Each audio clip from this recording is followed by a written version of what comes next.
జిందాబాద్ అక్షయ పాత్ర హరే రామ హరే కృష్ణ వెంటనే అక్షయ పాత్రను హరే రామకృష్ణ హరే కృష్ణ వెంటనే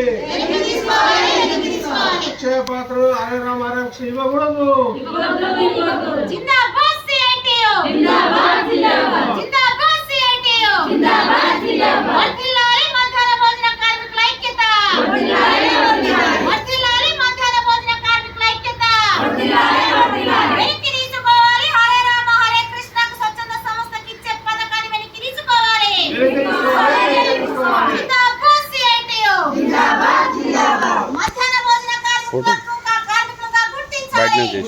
మధ్యాహ్న భోజన కార్మికులకు కనీస వేతనం 26,000 రూపాయలు ఇవ్వాలి.